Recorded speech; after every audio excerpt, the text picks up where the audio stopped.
اہدنا الصراط المستقیم، یہ پاک بے نیاز کی بارگاہ میں دعا کی آیت ہے۔ سورہ فاتحہ آپ حضرات پڑھتے ہیں، اسی لیے کہا جاتا ہے کہ اگر آپ قرآن پڑھیں تو ترجمے کے ساتھ پڑھیں، تو جب آپ نماز میں وہ آیت پڑھیں گے جس کے معنی بھی آپ کو معلوم ہوں گے تو پڑھنے میں بڑا لطف آئے گا، اور اگر آپ کو پتہ ہی نہیں ہے، آپ پڑھتے چلے جا رہے ہیں تو پھر وہ خشوع نماز میں نہیں ہوگا، نہ آپ کو وہ لطف آئے گا۔ تو یہ آیت کریمہ سورہ فاتحہ کی ہے۔ الحمدللہ رب العالمین، الحمدللہ یعنی تمام خوبیاں اللہ کے لیے، رب العالمین جو عالموں کا رب ہے، مالک یوم الدین قیامت کے دن کا مالک ہے۔ الحمدللہ رب العالمین الرحمن الرحیم، رحمان بھی ہے اور رحیم بھی ہے، مالک یوم الدین قیامت کے دن کا مالک ہے۔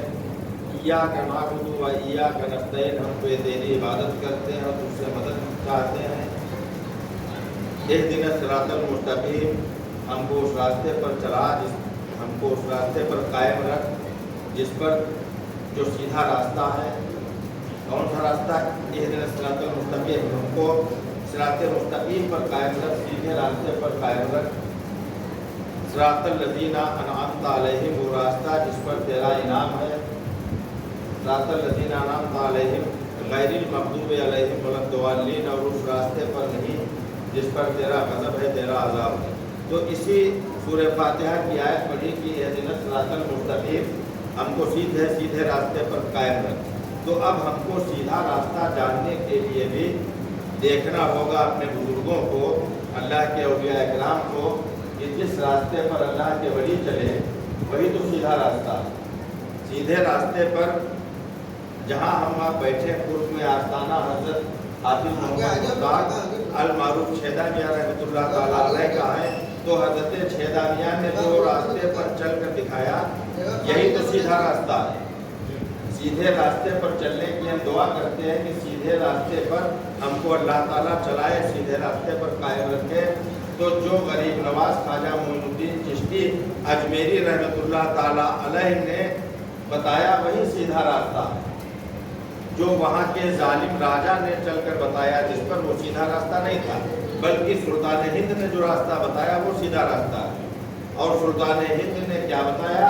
سلطان ہند نے بتایا شاہ است حسین، بادشاہ است حسین، دین است حسین، دین پناہ است حسین، سرداد نداد دست دست یزید، حقا کی بنائے لا الہ است حسین۔ تو یہ جو بتایا غریب نواز نے، یہ سیدھا راستہ ہے۔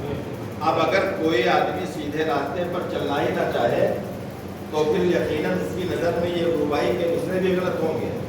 سیدھا راستہ ہی کو بچانے کے لیے، ہم کو سیدھا راستہ دکھانے کے لیے اور سیدھے راستے پر قائم رکھنے کے لیے ہی تو حضرت امام حسین عالی مقام نے کربلا کے میدان میں اتنی بے مثال اور عظیم قربانی پیش کر دی کہ یقین مانیے کہ تمام آپ سجدوں پر غور کیجئے، امام حسین علیہ السلام کا وہ ایک سجدہ جس کے لیے شاعر کہتا ہے کہ ساری دنیا کی نمازیں ہیں تیرے نام حسین، ساری دنیا کو ابھی یاد ہے سجدہ تیرا۔ اس لیے یاد ہے کہ جب میرے اور آپ کے بادشاہ حسین نے کربلا کی تپتی ہوئی ریت پر سیدھے راستے کو بچانے کے لیے اللہ کے حضور سجدہ کیا اور سجدے میں سر کو رکھا اور زبان ولایت سے فرمایا سبحان ربی الاعلیٰ، اے رب تو ہی اعلیٰ ہے، تو ہی پاک ہے، تو ہی تو ہے۔ اب جب حسین نے سجدے میں سر رکھ کر کہا، جب سر کو اللہ کی بارگاہ میں حسین نے جھکایا، سجدے میں سر کو رکھا، تو حسین کو سجدے میں سر جھکاتے ہوئے زمین نے دیکھا، آسمان نے دیکھا، حور و غلمان نے دیکھا، شمس و قمر نے دیکھا، کربلا والوں نے دیکھا، فرشتوں نے دیکھا، جتنے حسینی تھے سب نے دیکھا، ہواؤں نے دیکھا، حسین کو سجدے میں سر جھکاتے ہوئے خلاؤں نے دیکھا، سورج نے دیکھا، آسمانوں نے دیکھا، فضاؤں نے دیکھا، چرند پرند نے دیکھا، کربلا کے ریتزاروں نے دیکھا، کربلا کے صحرا نے دیکھا، یعنی ایسا بے مثال سجدہ تھا کہ حسین کو سجدے میں سر جھکاتے ہوئے سب نے دیکھا۔ اللہ کی قسم ایسا سجدہ کیا سیدھے راستے کو بچانے کے لیے کہ حسین کو سجدے سے سر اٹھاتے ہوئے آج تک نہ کسی نے دیکھا، نہ صبح قیامت تک کوئی نہیں دیکھا۔ اسی لیے شاید کہتا ہے کہ ساری دنیا کی نمازیں ہیں تیرے نام حسین، ساری دنیا کو ابھی یاد ہے سجدہ تیرا۔ یہ وہ سیدھا راستہ یزید نے جو کربلا میں بتایا، یزید جس پر چل رہا تھا وہ سیدھا راستہ نہیں تھا، حسین جس پر چل رہے تھے وہ سیدھا راستہ تھا۔ جب ہمارے اور آپ کے پیارے آقا مسجد نبوی کے ممبر پر جلوہ افروز ہو کر صحابہ سے خطاب فرما رہے تھے تو اب میرے نبی کا ایک صحابی کھڑا ہوتا ہے اور کھڑے ہو کر ان صحابی نے عرض کیا کہ یا رسول اللہ، میرے ماں باپ آپ پر قربان، آپ ہم کو یہ بتا دیجئے کہ صراط مستقیم کیا ہے۔ آقا علیہ السلام فرماتے ہیں بیٹھ جا۔ میرے نبی کا وہ صحابی بیٹھ جاتا ہے، تھوڑی دیر کے بعد پھر وہ صحابی رسول کھڑے ہوتے ہیں، یا رسول اللہ صراط مستقیم کیا ہے؟ آقا فرماتے ہیں بیٹھ جا، پھر بیٹھ جاتے ہیں، پھر تیسری بار کھڑے ہوتے ہیں۔ روایت میں آیا ہے کہ میرے مصطفیٰ کے وہ صحابی 9 مرتبہ کھڑے ہوئے اور 9 مرتبہ پوچھا کہ یا رسول اللہ صراط مستقیم کیا ہے، یعنی سیدھا راستہ کیا ہے؟ آقا نے 9 مرتبہ فرمایا بیٹھ جاؤ، کیونکہ ابھی میرے مصطفیٰ کے وہ چھوٹے بھائی، ابھی وہ باب العلم جن کے لیے مصطفیٰ نے فرمایا انا مدینۃ العلم و علی بابھا، جن کا نام علی ابن ابی طالب ہے، ابھی تک مسجد نبوی میں آئے نہیں تھے۔ اس کے بعد میرے اور آپ کے پیارے آقا نے دیکھا علی ابن ابی طالب کرم اللہ وجہہ الکریم مسجد نبوی کے اندر داخل ہوئے، مصطفیٰ کی نگاہ نبوت اپنے بھائی کے چہرے پر جیسے پڑی، وہ صحابی جو 9 مرتبہ پوچھ چکا تھا، 9 مرتبہ مصطفیٰ نے کہا تھا بیٹھ جا، اب ہمارے اور آپ کے مصطفیٰ نے فرمایا کہ پوچھ میرا صحابی کیا پوچھتا، اب پوچھ۔ پھر وہ صحابی رسول کھڑے ہوئے، کہتے یا رسول اللہ یہ جاننا چاہتا ہوں کہ سیدھا راستہ کیا ہے، صراط مستقیم کیا ہے؟ آقا مولا علی کی طرف اپنی نبوت والی انگلی کا اشارہ فرماتے ہیں، کہتے یہ ہے صراط مستقیم۔ تو علی کو بتایا نبی نے کہ یہ ہے صراط مستقیم، یعنی ان کا جو راستہ دیکھ لو یہ صراط مستقیم ہے، جس کے لیے تم نماز میں کہتے ہو اہدنا الصراط المستقیم، اے اللہ ہم کو سیدھے راستے پر قائم رکھ، تو جب ان کو پتا ہوگا تبھی تو تم اس پر قائم رہنے کی کوشش کرو گے۔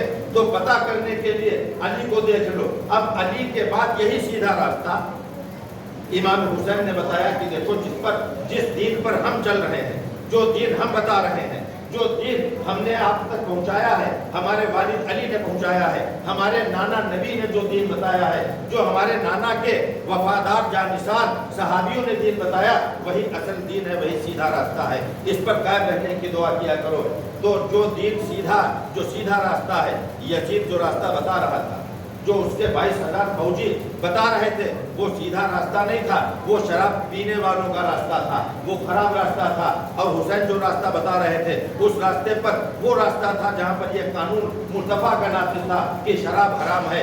جو یزید راستہ بتا رہا تھا وہاں سگی پھوپھی، سگی دادی، سگی خالہ کو مثل بیوی رکھا جا سکتا تھا، یہ یزید کا بتایا ہوا راستہ تھا۔ حسین جو بتا رہے تھے وہ صراط مستقیم تھا کہ ان میں حرمت قائم ہے، یہ خالہ ماں کے داخل ہے، وہ بھی ہے، اس کی عظمت الگ ہے، یہ چچا ہے، یہ اس کی بھتیجی ہے، اس کی عظمت الگ ہے، ان میں حرمت قائم ہے، ان میں نکاح نہیں ہو سکتا ہے۔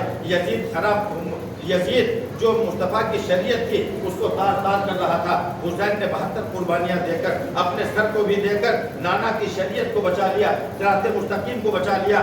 اگر میرا اور آپ کا حسین کربلا میں قربانی نہ دیتا تو اللہ کی قسم آج کوئی بھی صراط مستقیم پر قائم نہ ہوتا، بلکہ زبان سے تو آپ صراط مستقیم کہتے ہیں، لیکن اس ممبر پر جو نماز پڑھاتا، جو نماز آپ کو پڑھانے والا امام ہوتا، میرا حسین اگر 6 مہینے کے بچے کو قربان نہ کرتا، میرا حسین اگر 18 سال کے علی اکبر کو قربان نہ کرتا، میرا حسین اگر 22 سال کا قاسم قربان نہ کرتا، 17 اپنے خاندان والوں کو اور باقی اپنے چاہنے والے کل کے کل 71 قربان کرنے کے بعد اگر اپنی جان بھی اللہ کی راہ میں قربان نہ کرتا تو خانہ کعبہ کی عزت کی قسم آج مسجدوں کا حالت یہ ہوتا کہ مسجدوں کا امام آج کو نماز تو پڑھاتا، لیکن بعد میں جب حلق خشک ہو جاتی تو پانی نہ پیتا بلکہ شراب کی بوتل لے کر امامت کرتا۔ شراب کی بوتل بھی کیوں؟ کیونکہ سیدھا راستہ ختم کر دیا جاتا اور یزید کو وہ راستہ بتاتا جس میں شراب کو حلال کر دیا گیا تھا۔ تو حسین نے قربانیاں دے کر سیدھے راستے کو بتایا۔